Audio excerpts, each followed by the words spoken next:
बोला पुंडलिका वरदे श्री ज्ञानदेव तुकाराम.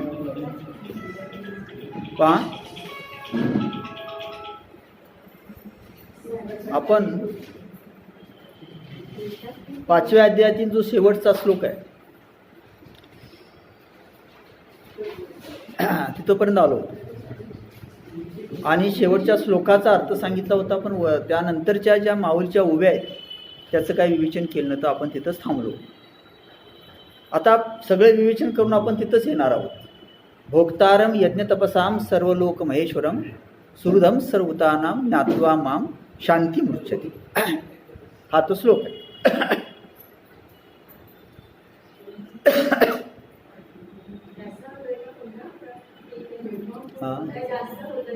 हा थोडा कमी केला तरी चालेल. बरोबर 5 वाजलेले आहेत, त्याच्यामध्ये 5च आहेत ना. तर मी बरोबर 5:15 पर्यंत संपवण्याचा प्रयत्न करतो, पण 5-10 मिनटं थोडं पुढे गेलं तर चालेल ना. चालेल ना.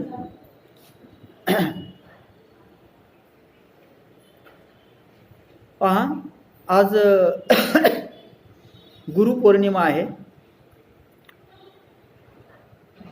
व्यास पौर्णिमा, याला व्यास पौर्णिमा असं सुद्धा म्हटलं जातं. आणि व्यास पौर्णिमेलाच आपण खरं तर गुरुपौर्णिमा म्हणतो. त्याचं मुख्य कारण असं आहे की व्यास हे सर्वांचे गुरु आहे. व्यासांची बुद्धिमत्ता जी आहे ती प्रचंड आहे, विशाल आहे. त्यांच्या बुद्धिमत्तेबद्दल व्यास विशाल बुद्धी असं म्हटलेलं आहे. या भारतवर्षामध्ये म्हणजे भारत देशामध्ये आत्तापर्यंत व्यासाने एवढी बुद्धिमान व्यक्ती झाली नाही आणि पुढं होणं सुद्धा जवळजवळ अशक्य. आणि म्हणून आपण या व्यास पौर्णिमेलाच गुरुपौर्णिमा मानतो, कारण व्यास हे सर्वांचे गुरु आहे. त्याचं मुख्य कारण असं की व्यासानी 4 वेद, 4 उपवेद, 6 शास्त्रे, 18 पुराणे, रामायण आणि महाभारत ह्या सगळ्यांच्या संहिता व्यासानीच तयार केल्या. म्हणजे हे जे सगळे मंत्र होते ते त्या ऋषींच्या ठिकाणी कुठं उपलब्ध होते ते सर्व एकत्र करून ती संहिता व्यवस्थितपणे करणं, त्याचं संपादन करणं, हे सगळं काम व्यासाने केलेलं आहे. म्हणजे 4 वेद, 4 उपवेद, 6 शास्त्रे, 18 पुराणे, रामायण, महाभारत वगैरे वगैरे. आणि या सगळ्यांचं सार पुन्हा व्यासांच्या महाभारतामध्ये आलेलं. कारण एक महाभारत जर तुम्ही वाचलं तरी सुद्धा हे सगळी शास्त्र आणि सगळे वेद वाचल्यासारखं होईल. मानवी जीवनाबद्दलचं काहीही शिल्लक राहिलेलं नाही. आणि म्हणून व्यासांच्या संदर्भात असं म्हटलं जातं व्यासोचिष्टम जगत्त्रयम्. या जगात जे तत्वज्ञान आहे, ज्या कथा आहे, ज्या गोष्टी आहे, जे काही आहे ते व्यासांचं उष्ट आहे. म्हणजे व्यासाने ते कुठं ना कुठं नमूद केलेलं आहे. आता तुम्ही असं म्हणाल की सगळं कसं काय उष्ट आहे? मग काय अणुबद्दलचे सिद्धांत, अणुबद्दलचं तत्वज्ञान व्यासाने लिहिलं का? हो. कणाद नावाचे जे आपले ऋषी होते की ज्यांनी अणुसिद्धांत सांगितला, अणुशास्त्रज्ञ मानलं जातं त्यांना भारताचं, त्या सर्वांचं विवेचन व्यासानेच करून ठेवलेलं आहे कणादावर. म्हणजे जे काही आजपर्यंत ज्याचा शोध लागला ते सुद्धा व्यासानीच काय केलेलं आहे? लिहून ठेवलेलं. अशी अत्यंत बुद्धिमान व्यक्ती आहे व्यास. आणि म्हणून ते सर्वांचे गुरु ठरतात. अगदी आद्य शंकराचार्यांचे सुद्धा गुरु तेच ठरतात. कोणत्याही मार्गाने आपण गेलो तरी सुद्धा व्यास हेच गुरु आपले सर्वांचे ठरतात असं आपल्या लक्षात येतं.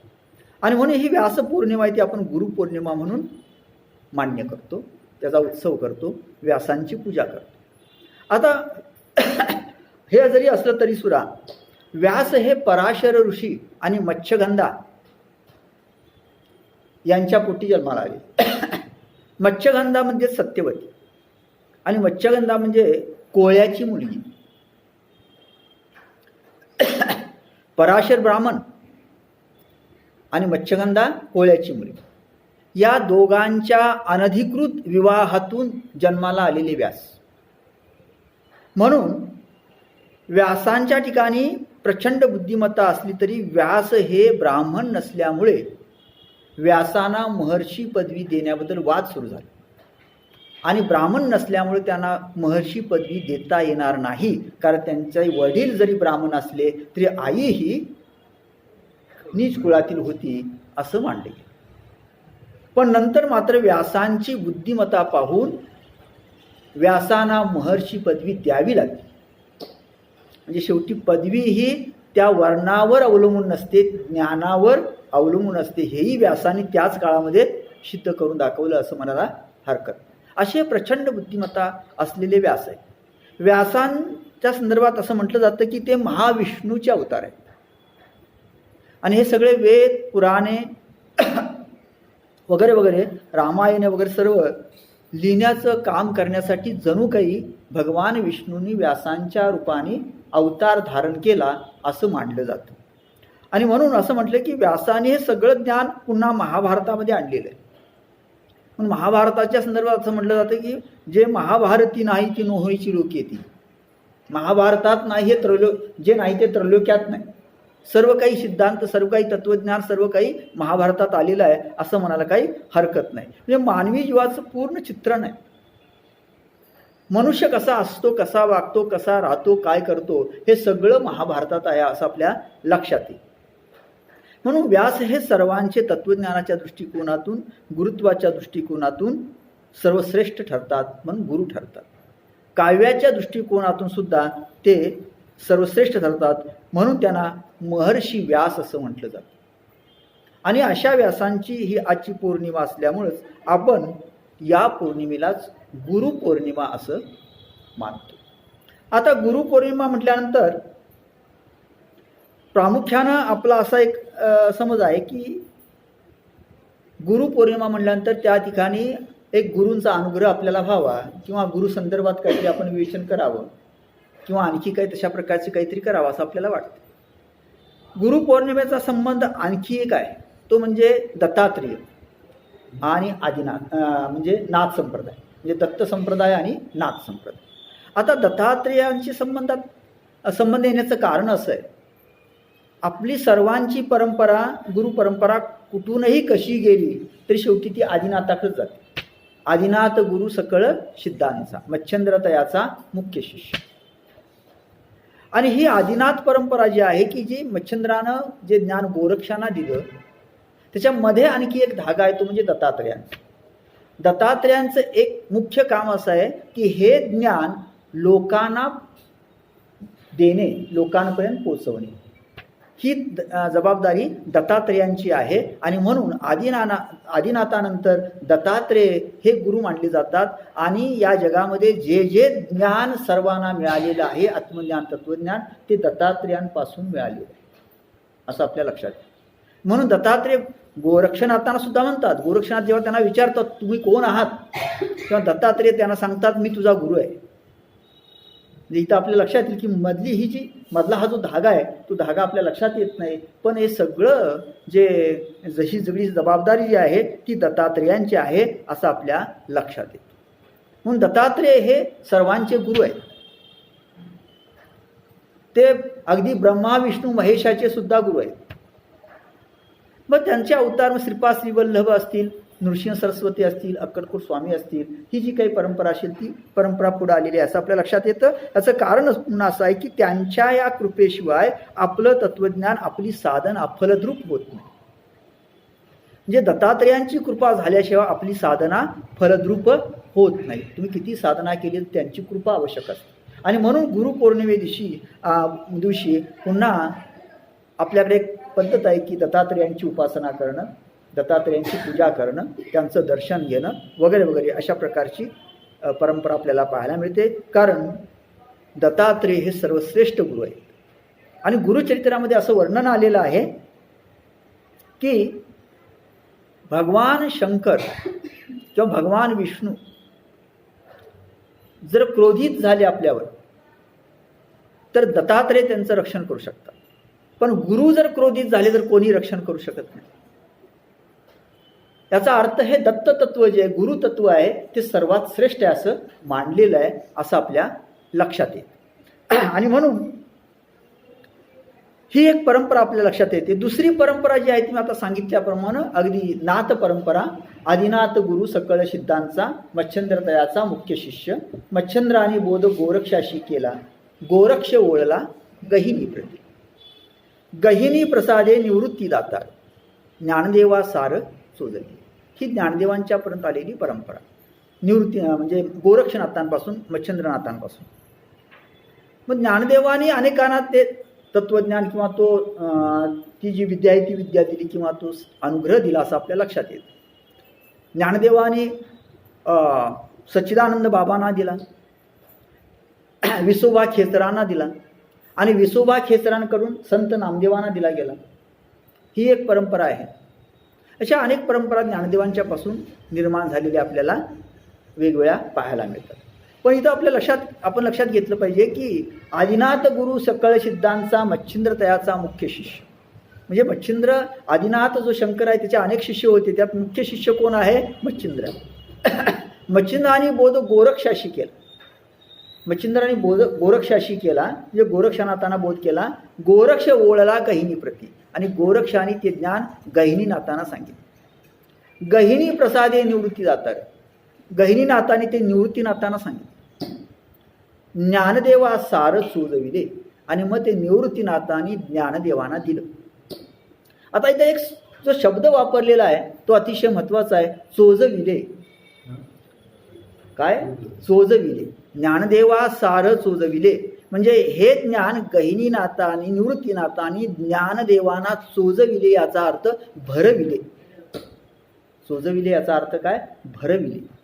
आई जशी लहान मुलाला एकाच घासाचे छोटे छोटे लहान घास करून भरवते त्याप्रमाणे चोजविले याचा अर्थ भरविले.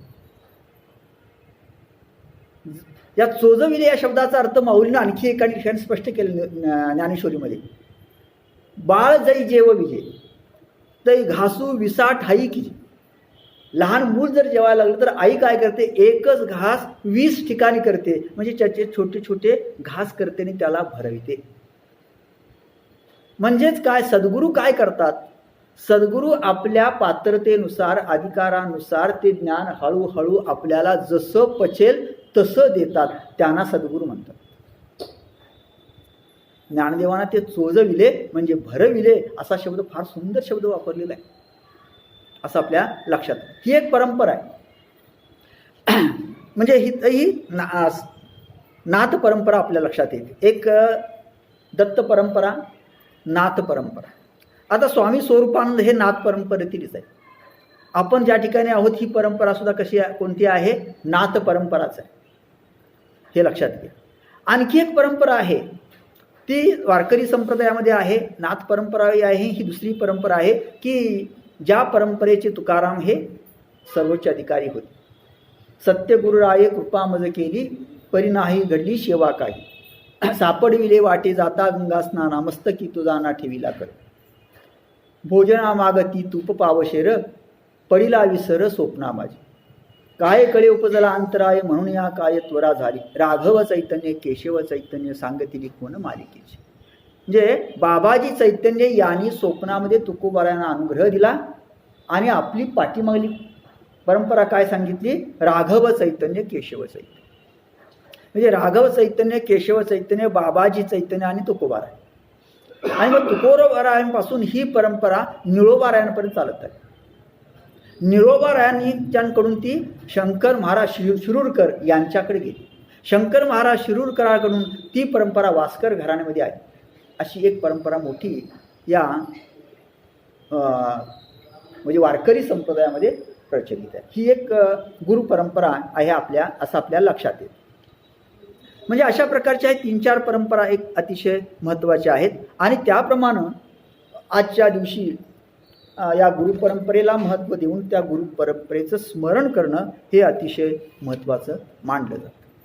आता पहा, हे सगळं आपल्या थोडक्यात माहिती आहे. मला याच्यापेक्षा काही महत्त्वाच्या गोष्टी सांगायच्या आहेत. पहिली गोष्ट अशी आहे की गुरु आणि सद्गुरू यांच्यामध्ये मोठा फरक आहे. गुरु आणि सद्गुरू. संत एकनाथांचं नाथ भागवत जर आपण वाचलं असेल तर त्यामध्ये नाथांनी 24 गुरु केलेले आहेत. हे 24 गुरु म्हणजे काय? ज्या ज्या व्यक्तीकडून काही ना काही विद्या आपण जी घेतली त्याला आपण काय म्हणलं? गुरु मानले. मग कोणत्याही प्रकारची विद्या असेल, आध्यात्मिक असेल किंवा व्यावहारिक विद्या असेल, व्यावहारिक ज्ञान असेल, ते सगळे अशा प्रकारचे 24 गुरु त्यांनी सांगितलेले आहेत. हे गुरु आहेत, सद्गुरू नव्हे. सद्गुरू हा शब्द कसा तयार झाला? सत अधिक गुरु. सप्त अधिक गुरु. तच्या पुढं ग आल्यामुळं तचं द होतं, त्यामुळे सद्गुरूचं सद्गुरू झालं. सद्गुरू याचा अर्थ सत्याचं दर्शन घडवून देणारे जे गुरु ते सद्गुरू. जे सत्य आहे, जे परमतत्व आहे, जे जो परमात्मा आहे त्याचं दर्शन घडवून जे देतात त्यांना काय म्हणतात? सद्गुरू म्हणतात. असा त्या सद्गुरू शब्दाचा अर्थ, असं आपल्या लक्षात येईल. आता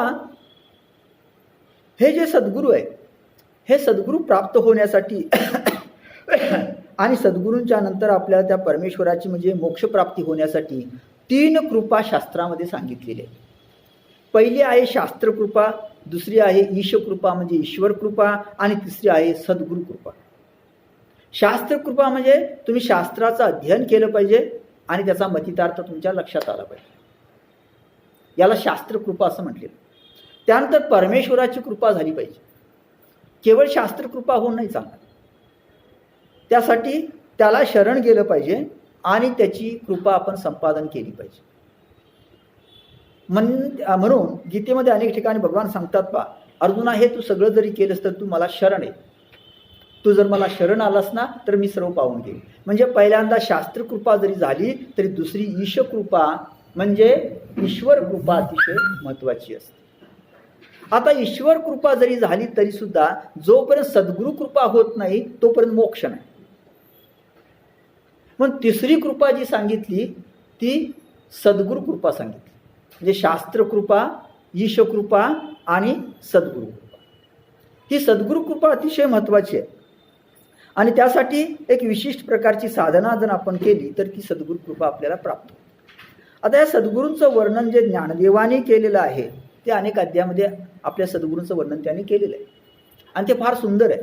आता ते त्यावेळी आपण पाहणार आहोत म्हणून मी त्याचा काही फारसा या ठिकाणी उल्लेख करीत नाही.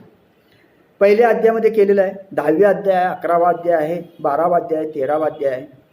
13व्या अध्यायामध्ये तर आचार्योपासन या पदावर जवळजवळ 1,400 ओव्या ज्ञानदेवाने लिहिलेले आणि त्या अप्रतिम आहे असं आपल्या लक्षात येईल. म्हणजे सद्गुरूंची सेवा कशी करावी, सद्गुरूंच्या बद्दल भाव कसा असावा हे त्यांनी फार सुंदररित्या सांगितलेलं आहे असं आपल्या लक्षात येईल.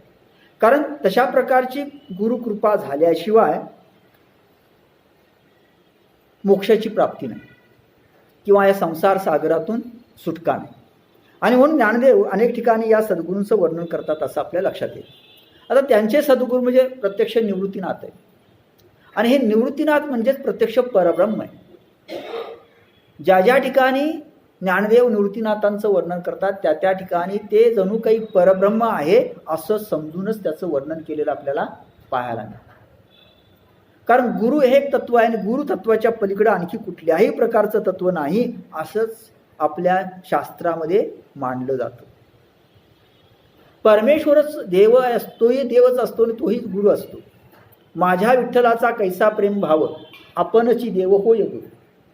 एक विशिष्ट प्रकारची साधना झाल्यानंतर जो आपला जे आराध्य दैवत असतं तेच आराध्य दैवत आपल्याला सद्गुरूंच्या रूपात सुद्धा प्रकट होऊन दर्शन देतं आणि आपली साधना पूर्ण होते असंही सांगितलं जातं. आणि म्हणून ज्ञानदेवाने अशा प्रकारे अनेक ठिकाणी या आपल्या सद्गुरूंचं वर्णन केलेलं आहे, निवृत्तीनाथांचं वर्णन केलेलं आहे. आपल्या निवृत्तीनाथांकडून आपल्याला जे ज्ञान प्राप्त झालं ते कसं सर्वोच्च आहे आणि किंबहुना त्या ज्ञानामुळे आपल्याला ही अवस्था प्राप्त झाली अशा प्रकारचे गौरवोद्गार, कृतार्थता त्यांनी अनेक ठिकाणी व्यक्त केलेली आपल्याला पाहायला मिळते. पण आपण ते सर्व पाहणार असल्यामुळं मी काही त्याचा आता फारसा तो विचार या ठिकाणी मांडत नाही. आता यानंतर आपल्याला ज्या गोष्टी पाहायच्या त्या अतिशय महत्त्वाच्या अशा गोष्टी म्हणजे की अशा ह्या परंपरा आहेत खरं, आणि मग आपल्याला असं वाटतं की अशा एखाद्या परंपरेच्या अधीन राहून आपल्याला एखाद्या अशा विभूतीचा अनुग्रह मिळावा, म्हणजे सद्गुरू भेटावा. मग हा सद्गुरू भेटण्यासाठी काय केलं पाहिजे, कोणती साधना आहे, त्याच्यासाठी काय करावं लागेल?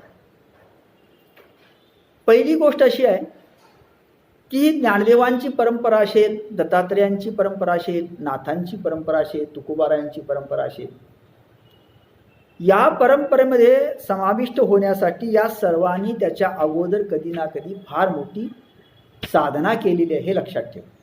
सद्गुरू तसे भेटत नाही. ती साधना या जन्मातील असेल किंवा पाठीमागील जन्मातील असेल.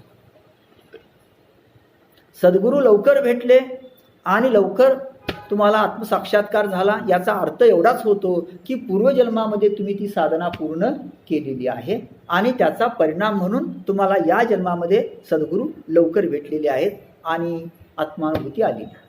पण साधना ही करावीच लागते, हे लक्षात घ्या. मग ती साधना ती कोणत्याही प्रकारे आपण करू शकतो, कोणत्याही प्रकारची करू शकतो, ती त्या पद्धतीने आपल्याला करता येईल. पण साधनेशिवाय मात्र हे प्राप्त होत नाही, हे लक्षात असू. ती साधना आपल्या प्रकृतीनुसार आपल्याला करता येईल, आपल्या स्वभावानुसार, आपल्या अधिकारानुसार आपल्याला करता येईल, पण ती करावी लागेल. आणि म्हणून जर आपल्याला असं वाटत असेल की एखाद्या व्यक्तीला ताबडतोब अशा प्रकारे काही साक्षात्कार झाला, सद्गुरू भेटले, आणखी काही मिळालं, तर याचा अर्थ एवढाच होतो की खरोखर तसा प्रकारचा साक्षात्कार झाला असेल, सद्गुरू तसे भेटले असतील, तर त्यांची पूर्वजन्माची साधना आहे. आणि जर तसं काही नसेल तर त्याच्यामध्ये काहीतरी मग फसवणूक आहे किंवा काहीतरी आभासात्मक आहे असा त्याचा अर्थ होऊ शकतो. पण साधनेशिवाय हे शक्य नाही, ही गोष्ट पहिल्यांदा लक्षात घेतली पाहिजे. दुसरी गोष्ट अशी आहे की ही परंपरा आपण जी पाहिली त्या परंपरेचा एकमेकाशी एक संबंध आहे. म्हणजे नाथ परंपरा असेल, दत्तात्रेयांची परंपरा असेल, तुकोबारायांची परंपरा असेल, आणखी कोणती परंपरा असली तरी सुद्धा एकमेकाशी असा एक काहीतरी संबंध आहे, हे लक्षात घ्या. आता ज्ञानदेवांच्या चरित्रामध्ये आपल्याला कुठेही दत्तात्रेयांचा उल्लेख नाही सापडत, नाथांचा उल्लेख आहे. पण एका ठिकाणी ज्ञानदेवानीच असं म्हटले की या दत्तात्रेयांनी ज्ञानदेवांना खेचरी मुद्रेमध्ये दर्शन दिले, असा उल्लेख एका ठिकाणी आपल्याला पाहायला मिळतो. म्हणजे याचा एकमेकाशी काय आहे असा संबंध आहे. तो संबंध आपण लक्षात घेतला पाहिजे. तो संबंध एवढ्यासाठीच की आपण एखाद्या परंपरेमध्ये जाऊन एखाद्या गुरुकडून अनुग्रह घेतल्यानंतर आपला असा समज होतो की माझी जी परंपरा आहे ती सर्वश्रेष्ठ आहे आणि दुसऱ्यांची परंपरा कशी आहे, हीन दर्जाची, कमी दर्जाची, असा अनेक वेळा आपला ग्रह होण्याची शक्यता असते. पण तसं काही नाही. परंपरा कोणती आहे, आपण काय करतोय याच्यावर अवलंबून आहे. सगळ्या परंपरा शेवटी, सगळं तत्वज्ञान शेवटी, आणि त्या तत्वज्ञानाचं प्राप्तव्य काय असेल शेवटी, तर तो परमेश्वर परमात्माच आहे. त्यामुळे ही परंपरा चांगली आणि ती परंपरा वाईट, किंवा ही परंपरा उच्च दर्जाची आहे आणि ती परंपरा कमी दर्जाची आहे, असं मुळीच नसतं.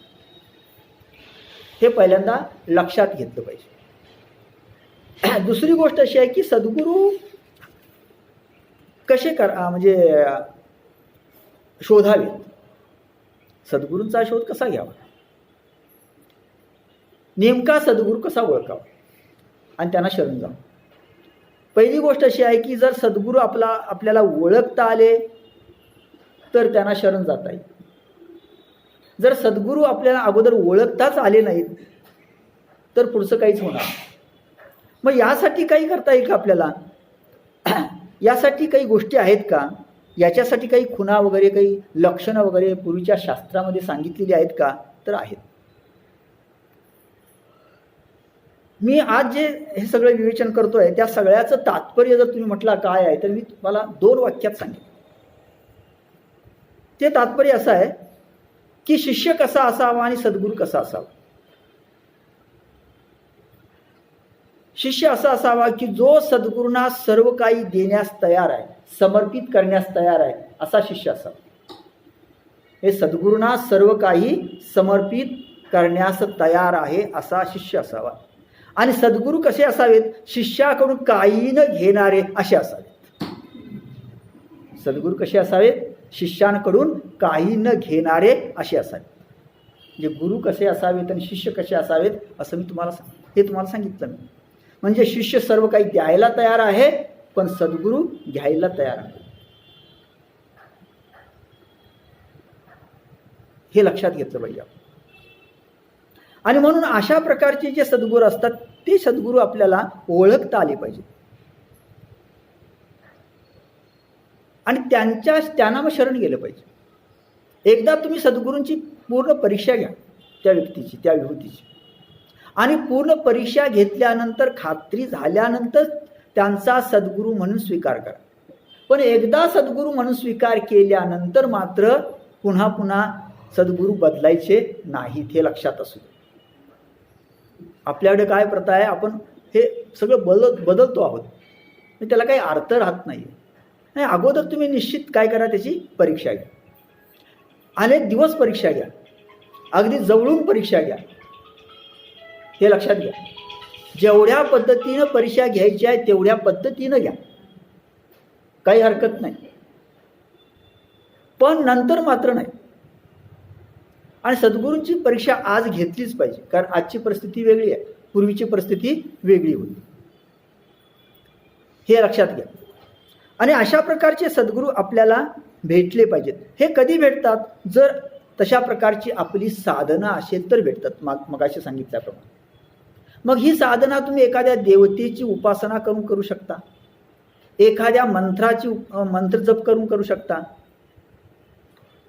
विशिष्ट प्रकारचा मंत्र असेल त्याचा जप करू शकता, ती साधना होऊ शकते. एखाद्या विशिष्ट देवतेची पूजा तुम्ही करू शकता, ती साधना तुमची होऊ शकते. या मंत्र जपामुळं आणि एखाद्या विशिष्ट देवतेच्या या साधनेमुळं, पूजेमुळं सद्गुरू भेटतात, हे लक्षात घ्या. आणि अशा प्रकारची जर साधना करायची असेल तर अशा प्रकारची दैवत दोनच आहेत. ती दोन दैवत म्हणजे एक आहे श्री विठ्ठल आणि दुसरे आहे दत्तात्रेय. हे अत्यंत करुणमय असणारी अशा प्रकारची दैवत आहे. आणि त्यातही कलियुगामध्ये सर्वात लवकर फलद्रूप होणारी उपासना कुणाची असेल तर ती श्रीपाद श्रीवल्लभांची आहे असं मानलं जातं. कलौ श्रीपाद श्रीवल्लभ म्हणजे दत्तात्रेयांची उपासना ही मानली जाते. तर तशा प्रकारचे काही मंत्र असतील तर त्या मंत्राच्या साह्यानं आपण अशा प्रकारची काही साधना करू शकतो. आणि साधना केल्यानंतर ते दैवत प्रसन्न होऊन तुम्हाला सद्गुरूंची प्राप्ती होऊ शकते. पण साधनेशिवाय शक्य नाही. त्यासाठी तुम्हाला विशिष्ट प्रकारची साधना ही करावीच लागेल. मग तो एखादा विशिष्ट मंत्र असेल त्या मंत्राची साधना करा, आणखी काही उपासना असेल ती उपासना करा. एखाद्या दैवताला तुम्ही काही त्याच्या म्हणजे अभिषेक घालणं किंवा आणखी काही करणं किंवा तुम्हाला समजा प्रदक्षिणा करणं वगैरे वगैरे जे काही असेल ते तुम्ही करू शकता. पण ते विशिष्ट पद्धतीनं तुम्हाला करता आलं पाहिजे. काही ठराविक दिवस करता आलं पाहिजे, ठराविक वेळेमध्ये करता आलं पाहिजे. सद्गुरू प्राप्त व्हायचे असतील तर ठराविक वेळेमध्ये विशिष्ट पद्धतीनं काही उपासना केली गेली पाहिजे. आता किती वेळ द्यावा याला महत्त्व नाही, पण तुम्ही वेळ कसा देताय याला महत्त्व आहे.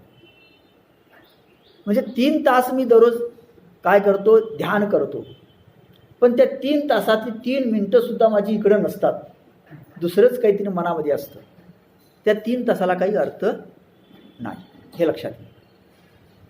म्हणजे किती वेळ आपण देतो आहे, त्या किती वेळ ती साधना आपण व्यवस्थितपणे करतो आहे, हा महत्त्वाचा भाग आहे. आणि अशा प्रकारची साधना जर आपण केली तर निश्चित सद्गुरू आपल्याला भेटतील. दुसरी गोष्ट अशी आहे की हे सद्गुरू ओळखायचे म्हणजे ज्यांच्याकडे ज्ञानाचा बराच साठा आहे, ज्यांचे अनेक ग्रंथ मुखोद्गत आहेत, ज्यांनी अनेक कीर्तनं प्रवचनं केलेली आहेत, त्यांना सद्गुरू नाही म्हणता येत, हे लक्षात घ्या. ज्ञानाचा साठा असेल, अनेक ग्रंथ मुखोद्गत असतील, सर्व काही असेल, पण आत्मानुभूती नसेल तर त्याला काहीही अर्थ नाही. म्हणजे त्या सद्गुरूंच्या ठिकाणी अशा प्रकारची आत्मानुभूती असली पाहिजे, असे सद्गुरू असले पाहिजे. आणि ही आत्मानुभूती किंवा हा साक्षात्कार किंवा अशा प्रकारची अनुभूती शिष्याला देण्याची त्यांच्या ठिकाणी तळमळ असली पाहिजे आणि तसं सामर्थ्य त्यांच्या ठिकाणी असलं पाहिजे. आणि हे अगदी क्वचितच फारच कमी लोकांच्या ठिकाणी असतं, हे लक्षात घेतलं पाहिजे. अत्यंत कमी लोकांच्या ठिकाणी अशा प्रकारचं सामर्थ्य असतं. म्हणजे स्वतःला आत्मानुभूती आहे आणि ती देण्याची शिष्याला काय आहे, तळमळ आहे आणि देण्याचं सामर्थ्य. 3 गोष्टी आहेत. म्हणजे इथं आपल्या असं लक्षात येईल की बऱ्याच वेळा असं होतं की त्यांना आत्मानुभूती आलेली असते, पण ती दुसऱ्याला देता येईलच असं नाही. हाही महत्त्वाचा भाग आहे. म्हणजे सद्गुरूंच्या ठिकाणी तेही ज्ञान असलं पाहिजे. एखाद्या व्यक्तीला विशिष्ट एखाद्या विषयाचं ज्ञान असतं, पण त्याला ते दुसऱ्याला देता येत नाही, ते व्यवस्थितपणे दुसऱ्याला देता येत नाही, असं बऱ्याच वेळा होतं. तसंच इथं आहे. दुसरी गोष्ट अशी की जी काही तळमळ आहे शिष्याच्या उद्धाराची, ती त्यांच्या ठिकाणी असणारी तळमळ ही निरपेक्ष वृत्तीनं असली पाहिजे. कोणत्याही प्रकारची अपेक्षा असता कामा. आणि ते जे काही करता आहेत, बोलता आहेत, तशा प्रकारचं त्यांचं आचरण असलं पाहिजे. जे ग्रंथ अनेक पाठ आहेत, प्रवचन करतायत, कीर्तन करतायत, पण आचरणामध्ये काहीच नसेल तर त्याला काही अर्थ नाही. मग अशी माणसं काय करतात बरं, आपल्या वक्तृत्वातून अनेक लोकांना भुरळ पाडतात आणि आपण फार मोठे कोणते आहोत हे दाखवून देतात, पण प्रत्यक्ष त्यांच्याकडे काही नसतं. हे लक्षात घेतलं पाहिजे. म्हणून अशा प्रकारे हे जे सद्गुरू असतात त्या सद्गुरूंचा विचार केला पाहिजे, सर्व बाजूनी विचार करून मग त्यांची निवड केली पाहिजे आणि मग त्यांना सद्गुरू म्हणून स्वीकारलं पाहिजे. एकदा स्वीकारल्यानंतर मग तुम्ही त्यांची सेवा करू शकता, काही अडचण नाही. पण सेवा याचा अर्थही फार वेगळा आज घेतला जातो. फार विचित्र आहे सगळं आजचं. आजची जी एकूण सायकॉलॉजी आहे ना, म्हणजे गुरु शिष्यांसंदर्भातील, ती फार विचित्र आहे. सेवा म्हणजे काय, तर आज जी सेवा केली जाते ती वेगळ्या पद्धतीने केली जाते. म्हणजे काही बऱ्याच ठिकाणी मी असं पाहिलेलं आहे की एखाद्या व्यक्तीचे अनेक शिष्य असतात, ते शिष्य त्यांना सद्गुरू मानतात आणि मग त्यांना सांगितलेलं असतं की सद्गुरूंच्या दर्शनाला जाताना रिक्त हातानं कधीही जायचं नाही. रिक्त हातानं कधीही जायचं नाही. म्हणजे तुम्ही जर सकाळी सद्गुरूंच्या दर्शनाला जात असाल तर कमीत कमी दुधाची पिशवी तरी घेऊन जा. तसं जाऊ नका. नाही, आपण स्वतःहून काहीतरी सेवा करणं वेगळं आणि सद्गुरूंनी अपेक्षा करणं वेगळं. सद्गुरू कधी अपेक्षा करीत नाही. आणि मग अशी निरपेक्ष वृत्तीनं असलेले सद्गुरू ज्यांच्याजवळ ही अशा प्रकारची आत्मानुभूती आहे, ती आत्मानुभूती, तो साक्षात्कार, तो आत्मसाक्षात्कार ते शिष्यांना देतात, करवून देतात. असे सद्गुरू भेटले पाहिजे. आणि याच्यासाठी तुम्ही दत्तात्रेयांची किंवा जे काही तुमचं आराध्य दैवत असेल त्या विठ्ठलाची उपासना केली पाहिजे, साधना केली पाहिजे. मग ती नामस्मरणाची साधना असेल सर्वात उत्तम. तुम्ही सतत त्याचं नामस्मरण केलं भगवंताचं आणि त्याला शरण गेलात तर तो परमेश्वरच काय होतो, सद्गुरूच्या रूपानं तुम्हाला भेटतो. हे लक्षात. म्हणून साधना महत्वाची आहे. साधनेशिवाय काही मिळत नाही. या जगामध्ये काहीतरी द्यावं लागतं आणि मग काहीतरी मिळतं. तुकोबारायांचा तुकोबारांनी नियम सांगितलेला, येथे द्यावे तैसे घ्यावे. अजिबातच काही मी देणार नाही किंवा दिलेलं नाही, मला सर्व काही मिळेल अशी काही कल्पनाच करू नका. ते शक्य नाही. हे लक्षात घेतलं पाहिजे. आणि अतिशय एक महत्त्वाचा मुद्दा जो आहे तो मुद्दा म्हणजे आपण सद्गुरूंपासून जी दीक्षा घेतो किंवा अनुग्रह घेतो त्याच्यामध्ये एक प्रकार असा आहे शक्तिपात दीक्षा. जरा चिंतनीय असा विषय आहे, थोडा गंभीर असा विषय आहे, शक्तिपात दीक्षा. अनेक लोक आपल्याला सांगतात की मला असे सद्गुरू भेटले, माझे अमुक अमुक सद्गुरू आहेत आणि त्यांनी मला शक्तिपात दीक्षा दिली. आणि आपल्याला असं वाटतं हा काहीतरी हा वेगळा प्रकार आहे, नाविन्यपूर्ण प्रकार आहे शक्तिपात दीक्षा म्हणजे तो आपल्याला मिळाला पाहिजे. हा थोडा योग मार्गाशी संबंधित असलेला अशा प्रकारचा विषय. शक्तिपात दीक्षा ही काही लोकांनाच देता येते, कुणालाही नाही. संपूर्ण भारताचा विचार केला तर तुमच्या लक्षात येईल की भारतामध्ये सुद्धा असे शक्तिपात दीक्षा दुसऱ्याला देणारे अगदी हाताच्या बोटावर मोजतील एवढ्याच व्यक्ती तुम्हाला भेटतील. पण अलीकडे मात्र याचं एक पीकच निघालेलं आहे की कोणीही उठतो आणि तो म्हणतो मी काय करतोय शक्तिपात दीक्षा शिष्याना देतोय आणि शिष्यानाही असं वाटतं ते की खरोखर आपल्याला तशा प्रकारची दीक्षा मिळालेली आहे. शक्तिपात दीक्षा म्हणजे याचा अर्थ असा आहे की सद्गुरूंनी आपल्या मस्तकावर हात ठेवल्यानंतर आपली कुंडलिनी शक्ती ताबडतोब जागृत होते आणि आपल्याला समाधी अवस्थेचा अनुभव येतो. याला काय म्हटलेलं आहे शक्तिपात दीक्षा असं म्हटलेलं आहे. पण अशा प्रकारची दीक्षा देण्याचं सामर्थ्य फार कमी लोकांच्याकडे असतं. अर्थात ही शक्तिपात दीक्षा सद्गुरूंनी डोक्यावर हात ठेवला पाहिजे आणि मग मिळते असं काही नाही. ते तुमच्या शरीराच्या कोणत्याही अवयवाला स्पर्श करून सुद्धा देऊ शकतात.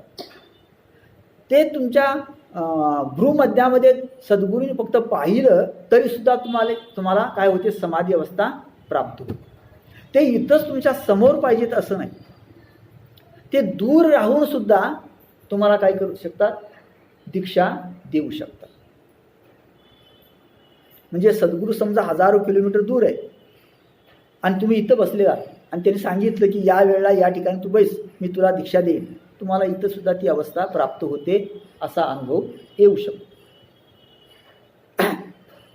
पण ह्या गोष्टी फार किरकोळ आहे, अत्यंत कमी आहे. म्हणजे अशा प्रकारचे सद्गुरू भेटणं ही फार दुर्मिळ गोष्ट आहे. त्याचं कारण असं की आपली तशा प्रकारची उच्च प्रकारची साधना असल्याशिवाय असे सद्गुरू आपल्याला भेटत नाही, हे लक्षात घेतलं पाहिजे.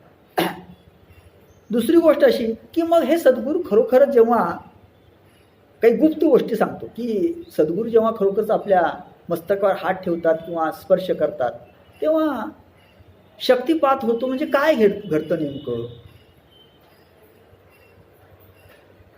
हे माहिती असलं पाहिजे. माहिती एवढ्यासाठी असलं पाहिजे की त्याच्यात कदाचित फसवणूक होण्याची शक्यता असते. आज म्हणजे जसं आपल्याकडे एक प्रथा आहे की सद्गुरू अशा प्रकारचे असतात ते आपल्या शिष्याला कानामध्ये मंत्र सांगतात. का सांगतात, काय सांगतात, कानात सांगतात. कानात का मागं सांगितलेले की कुठलाही मंत्र हा षटकर्णी झाला तर त्याची शक्ती संपते. षटकर्णी म्हणजे सद्गुरू सांगणारे शिष्य ऐकणार, दोघांचे कान झाले 4. समजा त्या ठिकाणी तिसरा असेल तर त्याचे आणखी 2 कान, म्हणजे कान झाले किती 6. मंत्र हा षटकर्णी होता कामा नये, म्हणजे ते दोघांनी एकानं सांगायचं दुसऱ्यानं ऐकायचं आहे, तिसऱ्यानं ऐकता कामा नये. अशी परिस्थिती असते. पण यामध्ये काय होतं, बऱ्याच ठिकाणी मी पाहिलेलं आहे की बरेच शिष्य बाजूला बसलेले असतात आणि मग ते गुरु जे असतात ते गुरु एका शिष्याला बोलवतात आणि त्याच्या कानामध्ये काहीतरी सांगतात तो मंत्र, आणि तो मंत्र क्वचित चुकून इतरांना ऐकू जाईल म्हणून त्या ठिकाणी विशिष्ट वाद्य वाजवली जातात. त्या कानाजवळ काय करतात, विशिष्ट वाद्य वाजवली जातात, कारण तो चुकून दुसऱ्यांना ऐकू जाऊ नये. पहा, असा मंत्र एका व्यक्तीने घेतला. बरेच दिवसानंतर ती व्यक्ती मला भेटली. म्हटलं खरोखर तुम्हाला गुरुनी मंत्र दिला, काय परिणाम वगैरे जाणवला का? ते म्हटलं नाही हो, मला मंत्रच ऐकू आला नाही त्या सगळ्या गोंधळात.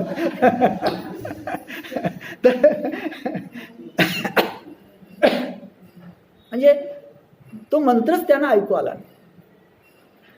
तशी काय अवस्था असते ही नेमकी, हे माहिती असलं पाहिजे. जेव्हा सद्गुरू आपल्या मस्तकावर हात ठेवतात तेव्हा कुंडलिनी शक्ती जागृत होते, शक्तिपात होतो, आपल्याला समाधी अवस्था प्राप्त होते. म्हणजे हे संपूर्ण विश्व कुठंतरी विलय पावत आहे असं वाटतं. सगळं विश्व काय होत आहे, लय पावत आहे, विलय पावत आहे असं वाटू लागतं. अशी अनुभूती येते, हे लक्षात घ्या. काही वेळा आपलं अस्तित्व केवळ वरतीच आहे, भ्रुकुटीच्या वरती आहे, खाली आपलं अस्तित्वच नाही, अशा प्रकारची अनुभूती येते. म्हणजे इथं आपल्या असं लक्षात येतं की या ठिकाणी सद्गुरू काय करतायत, आपल्या म्हणजे डायरेक्ट ते काय करतायत, त्याचा शक्तिपात घडवून आणतायत. ही झाली उच्च दर्जाची अगदी अवस्था. म्हणजे अतिशय ज्याची साधना आहे त्याला अशा प्रकारचे सद्गुरू काय करतात, अगदी तात्काळ त्याची कुंडलिनी शक्ती जागृत करतात, त्याला समाधी अवस्था प्राप्त करून देतात. आता त्याच्यापेक्षा खालच्या दर्जाचे जे साधक असतात, थोडे खालच्या दर्जाचे, त्यांनाही सद्गुरू मार्गदर्शन करतात. पण त्यांना कमीत कमी ते एखादा मंत्र देऊन किंवा विशिष्ट प्रकारची आसनं घालून, योगासनं करून 6 महिने वर्षभर त्यांना ती साधना करायला सांगतात. आणि 1 वर्षभर 1-2 वर्ष अशा प्रकारची ती साधना केल्यानंतर हळूहळू त्यांची कुंडलिनी शक्ती काय होते, जागृत होते, ती वर येते आणि त्यांना अशा प्रकारची अवस्था प्राप्त होते. आणि याच्यासाठी स्वामी विवेकानंद असं म्हणतात की कमीत कमी 6 महिने कालावधी लागतो. आता जे मी सुरुवातीला पहिल्यांदा जे सांगितले की अगदी सद्गुरू हात ठेवल्यानंतर लगेच काय करतात, कुंडलिनी शक्ती जागृत करतात, ही दुर्मिळ गोष्ट आहे, अपवादात्मक गोष्ट. दुसरी अवस्था जी मी सांगितली ती काही ठिकाणी काही प्रमाणात ठीक आहे. म्हणजे सद्गुरू त्यांच्याकडून ती साधना करून घेतात आणि कुंडलिनी शक्ती जागृत होते योग मार्गानं, असं आपल्या लक्षात येतं. याला कमीत कमी 6 महिने तरी लागतात असं विवेकानंदांनी म्हटले आणि ते खरं आहे. 15 दिवसामध्ये, महिन्यामध्ये, 8 दिवसामध्ये हे जे अशा प्रकारचे सांगितलं जातं ते पूर्णपणे चुकीचं आहे, लक्षात ठेवा. 15 दिवसामध्ये अशा प्रकारची कुंडलिनी शक्ती जागृत होऊन जर ब्रह्मरंध्रापर्यंत आपण जाऊ तर मग पूर्वीच्या ऋषीमुनींनी हजारो वर्षे तपश्चर्या केली, ते मूर्ख होते असं म्हणावं लागेल आपल्याला. त्यामुळं अशा जे सांगितलं जातं की 15 दिवसात आम्ही करतो, 8 दिवसात वगैरे करतो, तसं काही होत नाही, हे लक्षात घेतलं पाहिजे पहिलं. म्हणजे ही जी साधना आहे ती साधना आपल्याला करावीच लागेल विशिष्ट प्रकारची. आणि मग साधना केल्यानंतरच अशा प्रकारचे सद्गुरू आपल्याला भेटतात की जेणेकरून आपला उद्धार होतो, आपल्याला आत्मानुभूती येते. आत्मानुभूती येते म्हणजे काय, बऱ्याच ठिकाणी बरेच लोक मला प्रश्न विचारतात की आमच्या सद्गुरूंनी आम्हाला आत्मा दाखवला. आत्मा काय केला, दाखवला. आत्मा ही काही दाखवण्याची गोष्ट नाही, आत्मा दिसत नाही. पुन्हा सांगतो, आत्मानुभूती येते म्हणजे आत्म्याची अनुभूती येते, दिसत नाही. हे गोष्ट पहिल्यांदा लक्षात घेतली पाहिजे. जे असं म्हणतात मी तुम्हाला आत्मा दाखवतो, त्यामध्ये काहीतरी फसगत आहे, लक्षात ठेवा. अनुभूती येते आणि अनुभूती महत्वाची आहे. आत्मा वगैरे काही दिसत नाही. परमेश्वर प्रकट होतो, परमेश्वराचं दर्शन होतं. तो निर्गुण निराकार असला तरी भक्तासाठी सगुण साकार होतो आणि आपल्याला दर्शन देऊ शकतो, त्याचं दर्शन होतं. आत्मा कधी दिसत नाही, आत्म्याची अनुभूती येते. म्हणून प्रत्येक ठिकाणी जो शब्द वापरलेला आहे तो आत्मानुभूती असा शब्द वापरलेला आहे, हे लक्षात घेतलं पाहिजे. कारण इथंही आपण फसण्याची शक्यता असते. बऱ्याच ठिकाणी असं सांगितलं जातं की आम्ही आमच्या शिष्यांना काय करतो आहे, ते आत्मरूप दाखवतो आहे. ते दाखवता नाही येत, त्याची अनुभूती मात्र येऊ शकते, असा त्याचा अर्थ.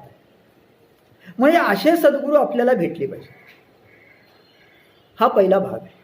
आता सद्गुरू अशा प्रकारचे भेटले आणि त्याने अशा प्रकारे आपल्याला मार्गदर्शन केल्यानंतर मग ही साधना हळूहळू आपण पुढं म्हणजे केली पाहिजे आणि त्या अवस्थेला गेलं पाहिजे. आता सद्गुरू भेटल्यानंतर अशी अवस्था एकदा प्राप्त करून त्यांनी दिली की काम संपलं असं नाही. ते तेवढ्या क्षणापुरती तुम्हाला ती अवस्था प्राप्त झाल्यानंतर ती अवस्था पुन्हा प्राप्त होण्यासाठी, त्या अवस्थेमध्ये पुन्हा राहण्यासाठी आपल्याला काय करावे लागेल? आपली साधना, आपली उपासना चालूच ठेवावी लागेल. हे लक्षात घ्या. म्हणजे ती उपासना किंवा ती साधना संपत नाही, ती चालूच राहते. हे लक्षात घेतलं पाहिजे. आता त्याच्याहून आणखी त्याच्या खालच्या दर्जाचे काही अधिकारी माणसं असतात, काही साधक असतात. त्यांनाही सद्गुरू उपदेश करतात. तो कोणत्या प्रकारचा असतो? तर त्यांना एखादा नाममंत्र ते देतात आणि त्या नाममंत्राची साधना सांगतात. तो नाममंत्र जपल्यानंतर किंवा विशिष्ट देवतेची पूजा किंवा पूजा अर्चा केल्यानंतर त्यांना अशा प्रकारे त्यांची हळूहळू जी कुंडलिनी शक्ती आहे ती कुंडलिनी शक्ती जागृत होऊ शकते. मग तो रामकृष्ण हरी, ओम रामकृष्ण हरी असा मंत्र असेल, रामकृष्ण हरी असेल, ओम नमो भगवते वासुदेवाय असेल किंवा श्रीपाद श्रीवल्लभ वगैरे कुठलाही मंत्र असू शकतो. तो भाग अलग.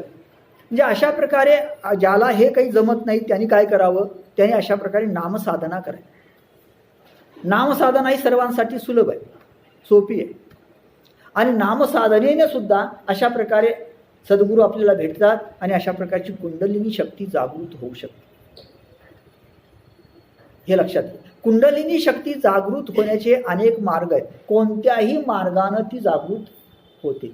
ती विशिष्ट मार्गानं जागृत होते असं काही नाही. हे लक्षात घेतलं पाहिजे. सद्गुरू कुठेही असू शकतात आणि कुठूनही त्या व्यक्तीची काय करतात? कुंडलिनी शक्ती जागृत करू शकतात. हेही आपण लक्षात घेतलं पाहिजे. सद्गुरू प्रत्यक्ष समोर असले पाहिजेत असाही नियम नाही. फक्त आपण कोणत्या भावनेनं त्यांना शरण जातोय तो भाव महत्वाचा आहे. आपली श्रद्धा महत्वाची आहे, आपला विश्वास महत्वाचा आहे आणि आपण यासाठी किती वेळ देतोय तो महत्वाचा आहे. तो किती जास्त वेळ देतो हे महत्वाचं नाहीये, तो कसा वेळ देतो हे महत्वाचं आहे. तुम्ही 10 मिनिटं द्या, पण ती 10 मिनिटं मात्र पूर्णपणे अगदी त्या ठिकाणी अगदी त्या परमेश्वराशी पूर्णपणे एकरूप होऊन त्याचं ध्यान केलं पाहिजे. हा महत्वाचा भाग. तुम्ही 3 तास दिले तर त्याला काही अर्थ नाही. हे लक्षात घ्या. म्हणून एकाग्रता महत्वाची आहे आणि एकाग्रता होत असेल तर साधना फलद्रूप होते. एकाग्रता लवकर होत असेल तर साधना लवकर फलद्रूप होते आणि साधना लवकर फलद्रूप होऊन मग आपल्याला परमेश्वराची प्राप्ती सहज होते. ही साधना फलद्रूप होण्यासाठी ह्या सगळ्या गोष्टी आहेत. आणि साधना फलद्रूप झाली केव्हा होते? तर जेव्हा त्या परमेश्वराचं आपल्याला दर्शन होतं, तो आत्मसाक्षात्कार होतो, तेव्हा ती साधना फलद्रूप झाली असं समजा. आणि हा आत्मसाक्षात्कार खरोखर आपल्याला झालाय किंवा नाही ओळखावं कसं? तो आपल्याला कधी ना कधी त्याची अनुभूती येत असते, पण आपलं त्याकडे लक्ष नसतं.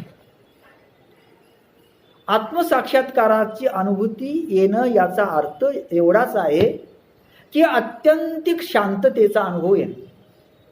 ही सुरुवात समजा. आत्यंतिक शांततेचा अनुभव येत असेल तर समजायचं आपल्याला आत्मसाक्षात्काराची अनुभूती हळूहळू येऊ लागलेली आहे. आत्यंतिक शांतता. कारण मागं मी ओंकाराचं वर्णन करताना तुम्हाला सांगितलेलं होतं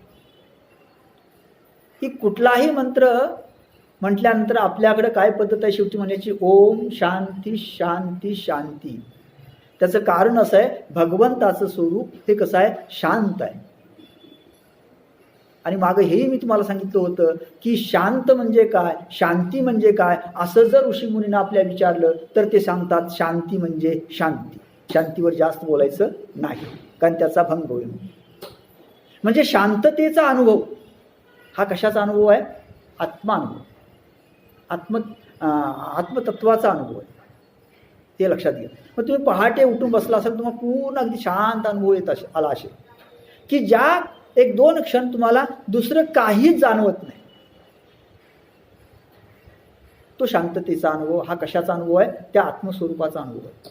म्हणजे दुसऱ्या भाषेमध्ये आपल्याला असं सांगता येईल, दुसऱ्या शब्दामध्ये आपल्याला असं सांगता येईल, आत्मस्वरूपाचा अनुभव, आत्मसाक्षात्कार याचा अर्थच असा आहे की विचाररहित मनाची अवस्था.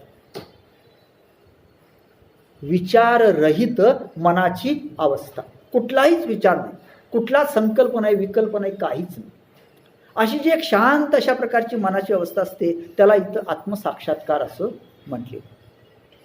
आणि ही जी गोष्ट आहे ती गोष्ट अशा प्रकारच्या साधनेनं, सद्गुरूंच्या कृपेनं आपल्याला प्राप्त होते. हे लक्षात घेतलं पाहिजे. म्हणजे इथं आपल्या असं लक्षात येईल की ही जी साधना आहे ती साधना अतिशय महत्वाची. संत काय, ऋषीमुनी काय, ह्या सगळ्यांनी साधना केलेली आहे आणि ती सर्व साधना अत्यंत कठोर अशा प्रकारची केलेली. जेवढी कठोर साधना असेल आणि जेवढी योग्य पद्धतीने तुम्ही साधना कराल तेवढं तुम्ही लवकर त्या आत्मतत्वाकडे जाल किंवा सद्गुरूंची तुमच्यावर कृपा होईल असा त्याचा अर्थ. सद्गुरूंची कृपा याचा अर्थच असा आहे की त्या आत्मतत्वाची प्राप्ती असा त्याचा अर्थ आहे. हे लक्षात घ्या. केवळ सद्गुरू केले म्हणजे झालं नाही. त्यांनी सांगितलेली साधना पुढे चालू करून जेव्हा त्या आत्मतत्वाची आपल्याला पूर्ण प्राप्ती होते तेव्हा समजायचं आपल्यावर कोणाची कृपा झाली? सद्गुरूंची कृपा झाली असा त्याचा अर्थ आहे. हे लक्षात घेतलं पाहिजे. आणि म्हणून अशा प्रकारच्या गुरूंच्या शोधात न राहता तुम्ही साधना वाढवा. साधना वाढल्यानंतर असे सद्गुरू भेटतील. काही सद्गुरूंच्याकडे अशा प्रकारचं सामर्थ्य काही व्यक्तींच्याकडे असतं पण ते दुसऱ्याला देण्याची ताकद नसते. मगाशी मी सांगितल्याप्रमाणे दुसऱ्याला देण्याची ताकद नसते. आपल्याला सद्गुरू असे भेटले पाहिजेत की ते दुसऱ्याला देण्याची सुद्धा ताकद आहे आणि त्यासाठी आपली साधना तीव्र झाली पाहिजे.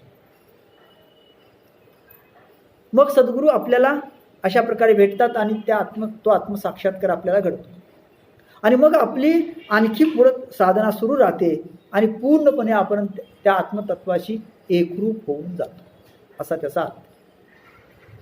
आता काही साधक असे असतात त्यांना काहीच माहिती नसतं, कशाचं ज्ञान नसतं, पण काहीतरी लोक करतायत, गुरु करतायत म्हणून काही लोक गुरु करतात. म्हणजे यांनी गुरु केला म्हणून काय केला, आम्हीही काय केला, गुरु केला असा एक प्रकार आहे. आणि अलीकडे त्याचं स्तोम फार माजले. बऱ्याच वेळा आपल्या लोक काय हो तुम्ही गुरु केला नाही अजून, मग त्याला वाटतं खरोखरच आपल्यात काहीतरी कमी आहे. मग तू काय करतो, खरोखरच गुरु करून घेतो. हे काही बाजारात उपलब्ध होणाऱ्या ज्या गोष्टी असतात तशा ह्या गोष्टी नाही आहेत, हे लक्षात घेतलं पाहिजे. आणि म्हणून ह्या एखादी गुरु परंपरा असली पाहिजे आपल्याला. त्या गुरु परंपरेचा पहिल्यांदा शोध घ्या आणि त्या परंपरेमध्ये ते कुठं बसतात का हे आपण पाहिलं पाहिजे. कोणीतरी उठला आणि म्हणू लागला की माझ्याकडे अशी ताकद आहे, माझे एवढे शिष्य आहेत. तुमची परंपरा काय? तुमची परंपरा नाथपंथी आहे, तिथंपर्यंत जाता येतं का त्या परंपरेनं? का दत्तपंथी आहे का वारकरी सांप्रदायिक आहे? कुठल्या परंपरेमध्ये तुम्ही बसता हा महत्वाचा भाग आहे. जो कुठल्याही परंपरेमध्ये बसत नसेल त्याच्याकडे समजावं, त्याच्याकडे काहीही नाही, हे लक्षात घ्या. माझे एक मित्र आहेत अमेरिकेमध्ये, त्यांना शक्तिपात दीक्षा एका भारतीय माणसानं दिलेली, व्यक्तीनं दिली. मी त्यांना विचारलं तुमची गुरु परंपरा काय ते मला सांगा, मग पाहतो म्हणे. पण त्यांनी काश्मीरी शैव संप्रदाय जो आहे तो सांगितला आणि काश्मीरी शैव संप्रदायाकडून त्यांना ती दीक्षा मिळालेली. पण त्यांनी स्पष्ट मला सांगितलं, सर मला ही दीक्षा मिळालेली आहे शक्तिपात दीक्षा, पण मी ती दुसऱ्याला देऊ शकत नाही कारण तेवढी ताकद माझ्याकडे नाही, त्यासाठी मला अजून साधना वाढवावी लागेल, पण मला ती शक्य झालेली नाही, स्पष्ट सांगितलं. म्हणजे इथं आपल्या असं लक्षात येतं की जर गुरु करून घ्यायचा असेल एखादा तर ती व्यक्ती कुठल्या परंपरेतील आहे त्याचा शोध घेतला पाहिजे. ती स्वामी स्वरूपानंदांच्या परंपरेतील आहे का, ती आपल्या या तुकडोजी महाराजांच्या परंपरेतील आहे का, ती परंपरा त्यांच्याकडे कशी आली हाही महत्वाचा भाग. दुसरं त्या व्यक्तीचं आचरण कसं आहे, त्या व्यक्तीचं ज्ञान काय आहे,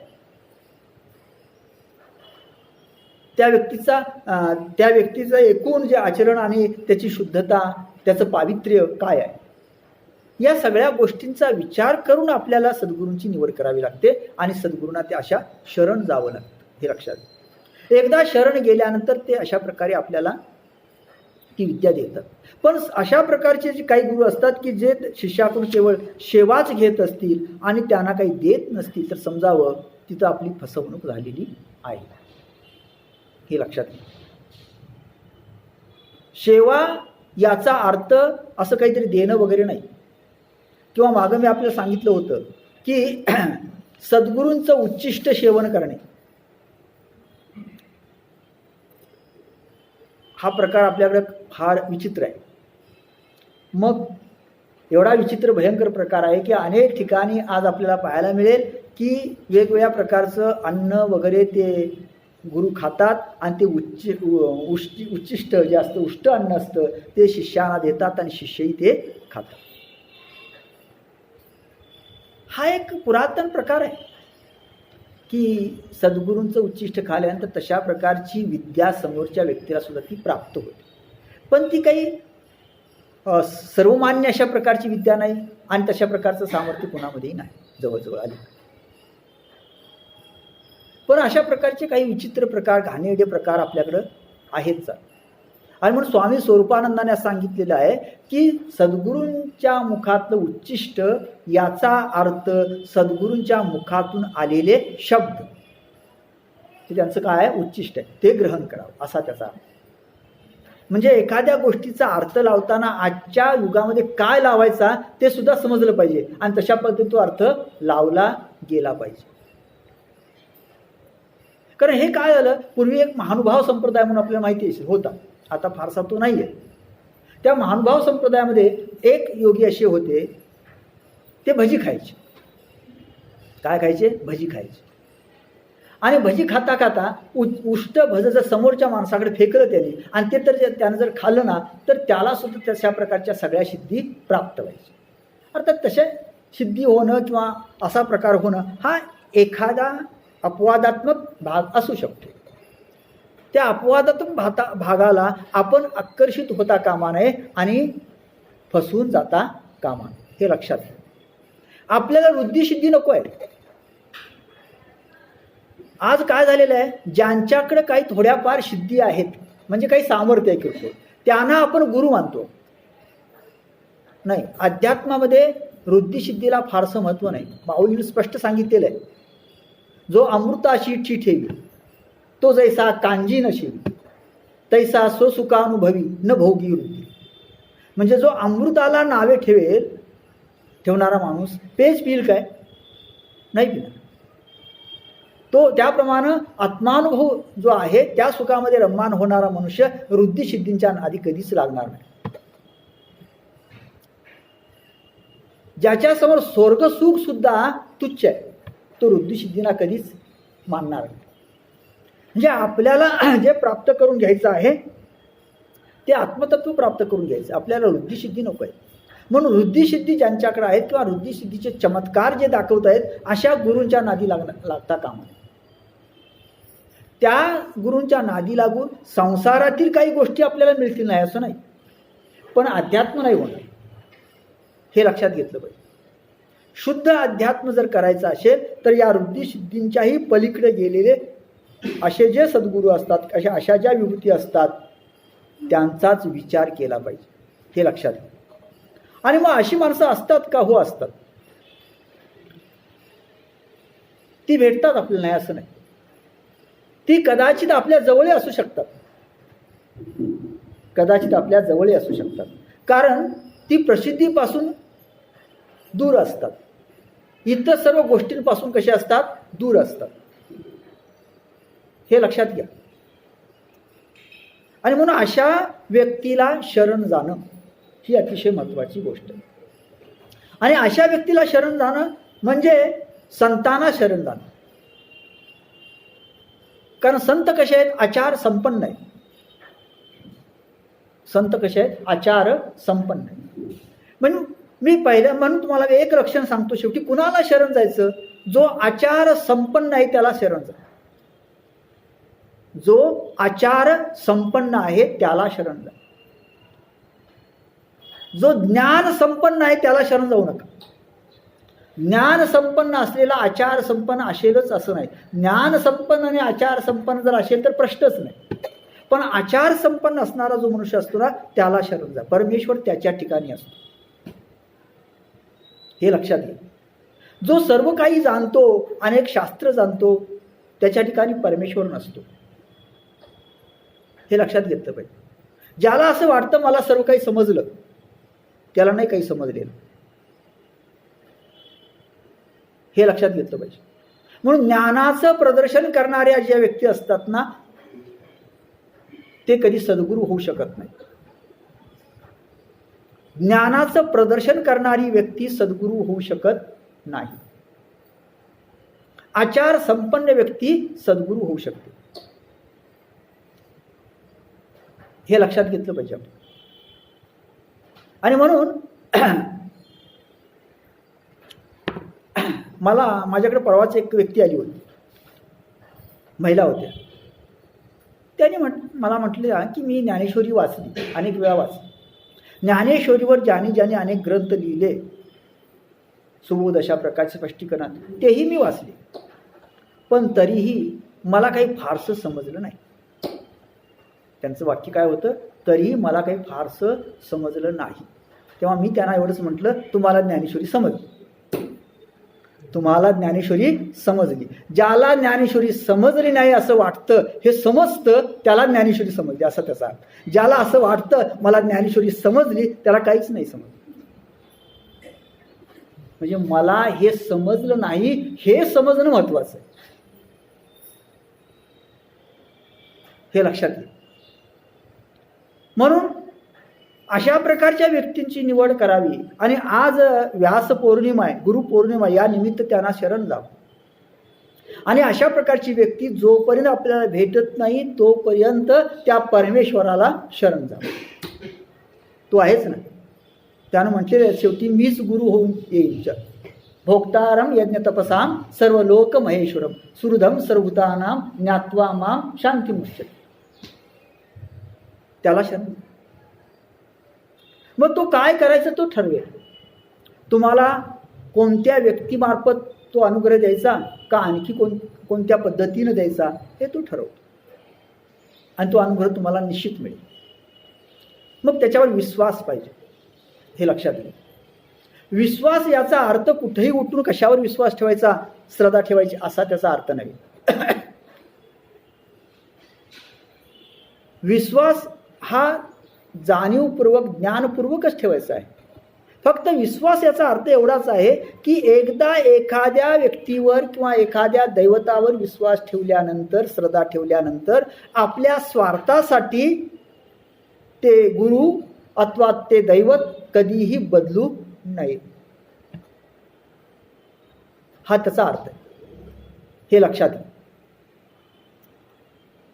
आणि म्हणून आज याप्रमाणे व्यासांची जी व्यास पौर्णिमा जी आहे ती गुरु पौर्णिमा म्हणून मानली जाते.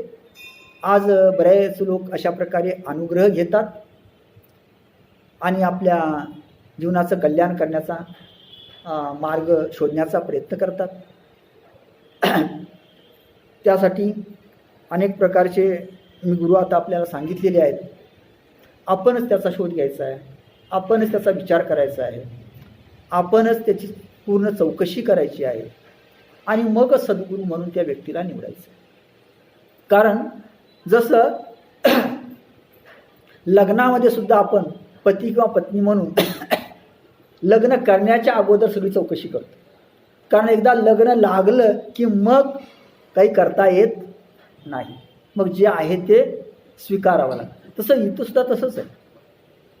अगोदर चौकशी करा आणि एकदा सद्गुरू म्हणून स्वीकारल्यानंतर मग मात्र प्रत्येक ठिकाणी ते बदलू नका. आता दुसरी एक महत्त्वाची गोष्ट सांगतो आणि थांबतो. सद्गुरू हे एकच असतात का? नाही, सद्गुरू हे 2-3 सुद्धा असू शकतात. पण ते एकाच रूपामध्ये आपल्याला पाहता येतं. असंही आहे. म्हणजे तुम्हाला एखादी विद्या, आध्यात्मिक विद्या एखाद्या अवस्थेपर्यंत एका सद्गुरूने दिली असेल आणि ते झाल्यानंतर तिथून पुढची अवस्था आहे, ती पुढची अवस्था एखाद्या दुसऱ्या व्यक्तीकडून तुम्हाला मिळाली असेल किंवा त्या ज्ञान मिळालं असेल, ते दोन्ही सद्गुरू असू शकतात. असं असू शकतं, हे लक्षात घेतलं पाहिजे. म्हणजे दोन सद्गुरू असू शकत नाहीत असं काही नाही. त्यानंतरची अवस्था आहे ती अवस्था तुम्हाला तिसऱ्या व्यक्तीकडून मिळाली, प्राप्त झाली, तर तेही काय असू शकतात, सद्गुरू असू शकतात. हे लक्षात घ्या. म्हणजे तो परमेश्वर, तो परमात्मा काय करतो, अशा प्रकारे अगदी पायरी पायरीने तुमची काय करत असतो, तो उन्नती घडवून आणत असतो, तुमचा उद्धार घडवून आणत असतो. म्हणून सद्गुरूंच्या ठिकाणी अशा प्रकारची श्रद्धा असावी. श्रद्धेनं सद्गुरूंची सेवा करावी आणि श्रद्धेनं सद्गुरूंची सेवा करून त्या परमेश्वराची प्राप्ती करून घ्यावी. ज्ञानदेवानी पहिल्याच अध्यायामध्ये सांगितले, मज हृदयी सद्गुरू जे रे तारिलो हा संसार को म्हणून विशेष अत्यादरू विवेकावे. म्हणजे माझे सद्गुरू माझ्या हृदयामध्ये आहे. सद्गुरूंचं स्थान कुठं असलं पाहिजे, हृदयाच्या ठिकाणी असलं पाहिजे. सद्गुरूंना नमस्कार केलाच पाहिजे समोर आल्यानंतर. एक वेळा परमेश्वराला नमस्कार नाही केला तरी चालेल, पण सद्गुरूंना केला पाहिजे. देवाची निंदा केली तरी चालेल, पण सद्गुरूची निंदा नाही करता येणार, हे लक्षात घ्या. देवाची निंदा केली तर त्याला प्रायश्चित्त आहे, सद्गुरूंची निंदा केली तर त्याला प्रायश्चित्तच नाही, हे लक्षात घेतलं पाहिजे. म्हणून सद्गुरूंच्यावर अशा प्रकारचा विश्वास ठेवून तुम्ही मार्गक्रमण करा. आणि हे अशा प्रकारे गुरुपौर्णिमेच्या दिवशी झालं तर ठीक आहे, पण त्याला पौर्णिमाच पाहिजे असं काही नाही. सद्गुरूंचा अनुग्रह तुम्हाला एखादा चांगला दिवस पाहून सद्गुरूंच्या इच्छेनुसार काय करता येतो, घेता येतो. संत तुकारामांना जो अनुग्रह झाला तो अनुग्रह काही गुरुपौर्णिमेला नाही झाला. माघ शुद्ध दशमी पाहुनी गुरुवार केला अंगीकार तुकामय. माघ शुद्ध दशमी दिवशी गुरुवार असताना संत तुकारामांना तो अनुग्रह झाला. तेव्हा ते सद्गुरू ठरवतील तुम्हाला कधी अनुग्रह द्यायचा, कसा अनुग्रह द्यायचा, कोणत्या वेळेला द्यायचा वगैरे वगैरे. ते कोणत्याही पद्धतीनं कोणत्याही वेळेला अशा प्रकारचा अनुग्रह आपल्याला देऊ शकतात, दीक्षा देऊ शकतात आणि आपला उद्धार करू शकतात. यासाठी त्या भगवंताचं सतत स्मरण केलं पाहिजे आणि सतत त्या भगवंताशी एकरूप झालं पाहिजे. आता तुम्ही मला सगळं सांगितलं सर, पण याच्यावरला नेमका उपाय एखादा आहे काय? आहे. आणि समजा तुम्हाला कुठल्याच गुरूंच्याकडे जायचं नसेल आज, कारण आजचे गुरु म्हटल्यानंतर तुम्हाला मी सांगितलंच ते फसवणूक होण्याची शक्यता जास्त आहे. मागं मी आपल्याला सांगितलं होतं की कुणाकडूनही अनुग्रह घ्यायचा नसेल, कुठल्याही व्यक्तीकडून अनुग्रहच घ्यायचा नाही आपल्याला, मग आपला उद्धार होणार का नाही? होणार. मग तुम्ही याच्या व्यतिरिक्त असणाऱ्या एखाद्या कुणाला तरी गुरु मानू शकता. आपल्याकडे सर्वात उत्तम उदाहरण आहे धुंडा महाराज देगलूरकर. त्यांनी कुणाकडून माळ घेतली नाही, आळंदीला गेले, माळ घेतली, माऊलीच्या समाधीला लावली आणि स्वतःच गळ्यातल्या. माऊली हीच कोण? आपले सद्गुरू. तसंही तुम्ही करू शकता. आणि म्हणून त्याच्यासाठी उत्तम उपाय म्हणजे ज्ञानेश्वरी वाचणं, ज्ञानेश्वरीची पारायण करा. माऊली बघून घेते मग तुम्हाला कोणत्या पद्धतीनं गुरु प्राप्त करून घ्यायचा, ही जबाबदारी कुणाची आहे? माऊलीची. सर्वात उत्तम उपाय आहे ज्ञानेश्वरी वाचणं, ज्ञानेश्वरीची पारायण करणं किंवा आळंदीला जाणं, तिथं काही ज्ञानेश्वरी वाचणं, त्या अजान वृक्ष जो आहे त्या ठिकाणी ज्ञानेश्वरी वाचणं आणि त्या सुवर्ण पिंपळाला प्रदक्षिणा घालणं. कारण ती माऊली आहे. तुमचा भाव जाणून त्याप्रमाणे ती काय करू शकते? तुम्हाला सद्गुरूंची प्राप्ती करून देऊ शकते. किंवा कुठल्याही प्रकारचा मानवी सद्गुरू न भेटता सुद्धा तुम्हाला सगळं ज्ञान प्राप्त होऊ शकतं. तुम्ही एवढाच भाव ठेवायचा आहे की ज्ञानदेव हेच माझे कोण आहेत? गुरु आहेत.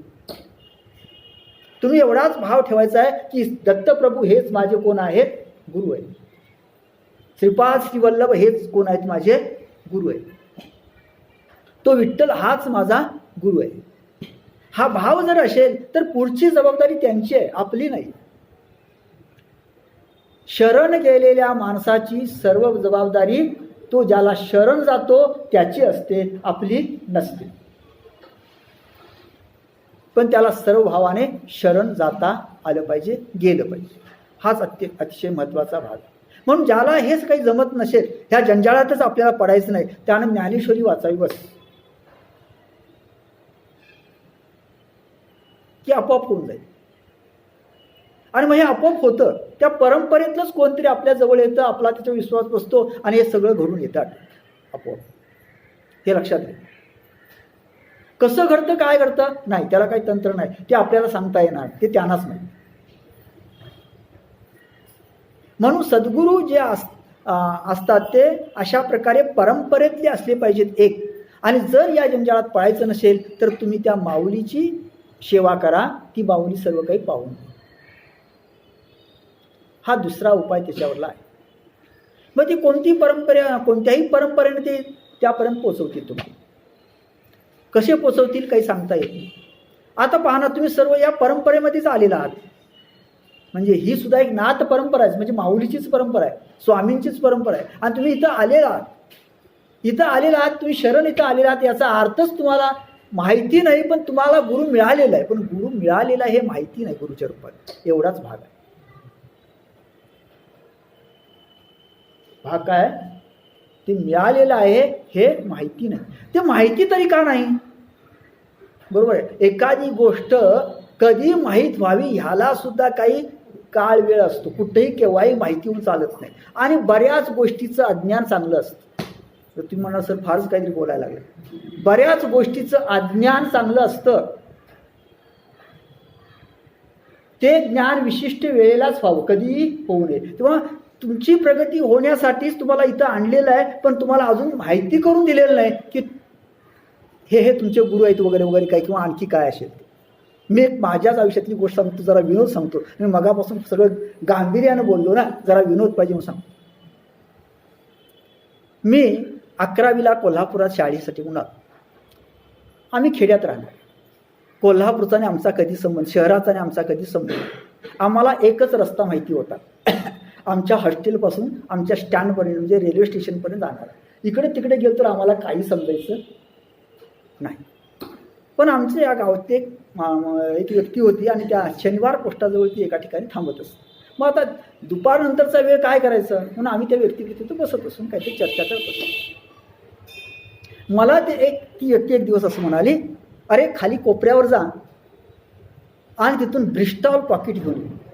ब्रिस्टॉल पाकिट घेऊन ये. ब्रिस्टॉल पाकिट घेऊन ये म्हटल्यानंतर मी सरळ शनिवार पोस्टात गेलो.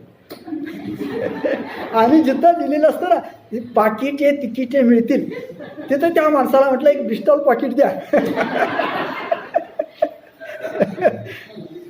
तो चांगला होता. तुला इकडे बा, तू कुठल्या गावचा, मी सांगितलं असं, कशाला आला शाळेत, तर हे पाकिट काय तुला माहिती आहे का, तर म्हटलं मला माहिती, हे सिगरेटचं पाकिट आहे आणि जो तुझा मित्र आहे ना तो सिगरेट ओढत असला पाहिजे आणि म्हणून त्याने सांगितलेलं आहे तू परत हे काय करायचं नाहीस, त्याला सांग मी हे काम करणार नाही. आणि ते ब्रिस्टॉल पाकिट, हे पाकिट नाही, ते समोरच्या पानपट्टीमध्ये मिळतं, ते घेऊन त्याला दे, पण परत हे करायचं नाही. तू कशाला आलायस, तुला समजतं ना. म्हटलं ठीक आहे, फार चांगला उपदेश केला. ती गोष्ट मला अजूनही आठवते. म्हणजे मला ते पाकिटाचं ज्ञान नव्हतं, अज्ञान होतं, हे चांगलंच होतं नाही का. तसं माऊली काही ना काही काळापर्यंत अज्ञानात ठेवते, कारण त्या त्या काळामध्येच ते ज्ञान त्याला प्राप्त होणं योग्य असतं. हे लक्षात घ्या. तेव्हा तुम्ही आलेला आहात, तो मार्ग चांगला आहे, तुम्ही मार्गाला लागलेला आहात, योग्य मार्गाला लागलेला आहात, त्यात काही वाद नाही. आता त्या कुठल्या स्टेपवर कुठं माऊली तुम्हाला त्या सद्गुरूंची प्राप्ती कशी करून देणार आहे हे त्या माऊलीला माहिती आहे, त्या तिकोडकर महाराजांना माहिती आहे, गोदमाई कीर्तनांना माहिती आहे, स्वामी स्वरूपानंदांना माहिती आहे.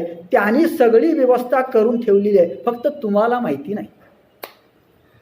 त्यांनी सगळी व्यवस्था करून ठेवलेली आहे, फक्त तुम्हाला ती माहिती नाही. आणि माहिती नाही हेच फार चांगलं आहे. माहिती नाही हेच फार चांगलं आहे. त्यांचं ते करून घेतील असं मला काही हरकत नाही आणि आपण या ठिकाणी आज इथंच थांबूया. आज थोडं मी वेगळ्या विषयावर बोललो. माझा काही फार त्याबद्दलचा म्हणजे अभ्यास आहे अशातला काही प्रकार नाही आणि म्हणून मी एवढंच आपल्याला म्हणेन, मी आज जे काही बोललो ना त्याच्यामध्ये काही अधिक असे झालं असे सोडून द्या आणि कमी पडलं असेल तर तुम्ही पूर्ण करून घ्या आणि क्षमा की जो या अपत्यामध्ये बोला पुंडलिका श्री ज्ञानदेव तुकाराम विठ्ठल.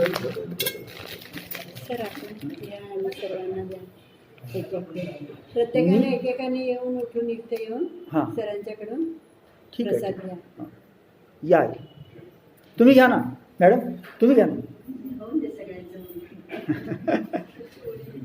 या चला या तो प्रसादही द्या पांडुरंगाचा सगळ्यांना. तुम्ही द्या एक कोणतरी एक. बुक्का कोणाला लावायचा असेल तर लावू दे, नाहीतर खाली मग त्या खाली ठेवतील ती देवाजवळ.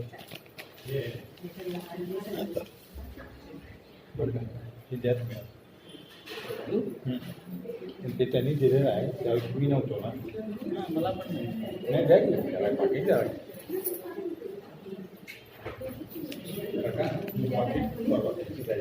असू द्या घेतो हे एका यांनी त्यांच्या बाईकने आणले ते हे पण आपण द्यावं अशी त्यांची इच्छा ठीक आहे. देतो मी प्रसाद म्हणून सगळ्यांना एक पेठा एक केला.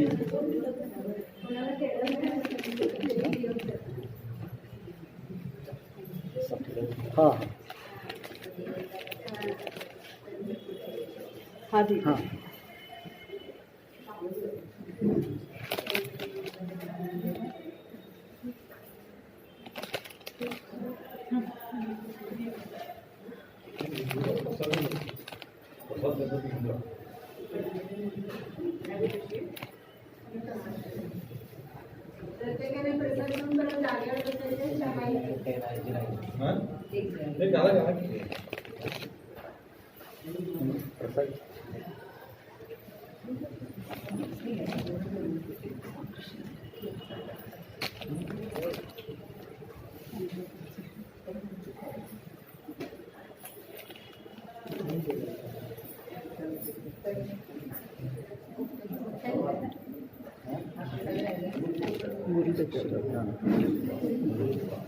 हां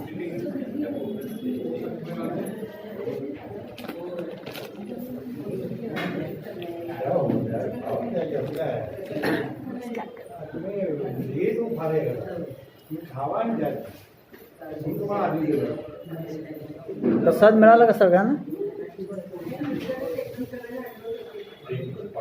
हां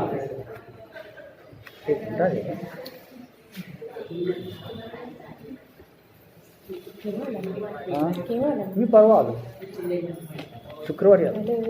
हां झालं हां.